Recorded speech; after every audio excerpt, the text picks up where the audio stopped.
गेहूं की खेती में शून्य जुताई तकनीक जीरो टिलेज टेक्नोलॉजी। नमस्कार किसान भाइयों, आज हम बात करेंगे गेहूं की खेती की एक आधुनिक और बेहद लाभकारी विधि शून्य जुताई तकनीक जीरो टिलेज टेक्नोलॉजी के बारे में। यह तकनीक खासकर उन इलाकों में उपयोगी है जहां धान की कटाई के तुरंत बाद गेहूं की बुवाई करनी होती है।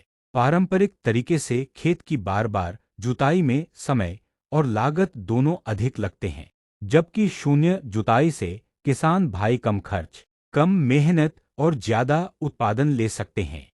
शून्य जुताई तकनीक क्या है? इसमें धान की फसल कटने के बाद खेत की जुताई नहीं की जाती। गेहूं के बीज को सीधे जीरो टिल ड्रिल मशीन की मदद से मिट्टी में बोया जाता है। इस मशीन से बीज और खाद दोनों एक साथ जमीन में चला जाते हैं। इसका सबसे बड़ा फायदा है कि इसमें मिट्टी की नमी संरक्षित रहती है और फसल की बुवाई जल्दी हो जाती है।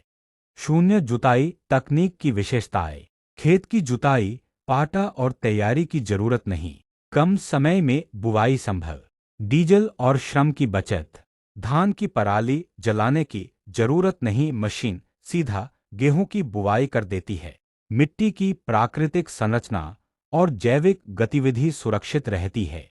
शून्य जुताई की प्रक्रिया: एक, धान की कटाई पूरी होने के बाद खेत को खाली करें। 2, जीरो टिल ड्रिल मशीन से गेहूं के बीज और उर्वरक एक साथ डालें।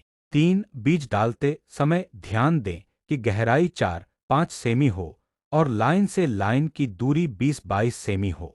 4, बुवाई के बाद हल्की सिंचाई करें ताकि अंकुरण बेहतर हो सके।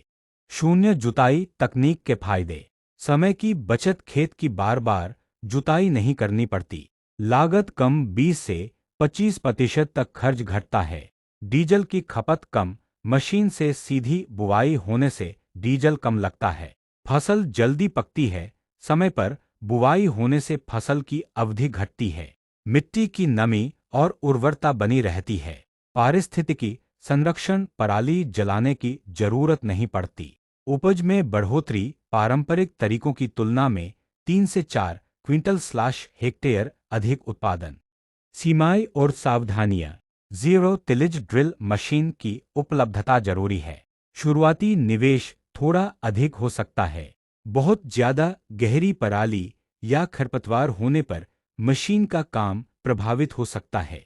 सही समय और नमी की स्थिति में बुवाई करनी चाहिए। किसान भाइयों, शून्य जुताई तकनीक गेहूं की खेती के लिए एक क्रांतिकारी बदलाव है। इससे समय, श्रम और लागत तीनों की बचत होती है और उपज भी बढ़ती है, खासकर उन क्षेत्रों में जहां धान की कटाई के बाद गेहूं की फसल लेनी हो। यह तकनीक सबसे ज्यादा उपयोगी साबित होती है।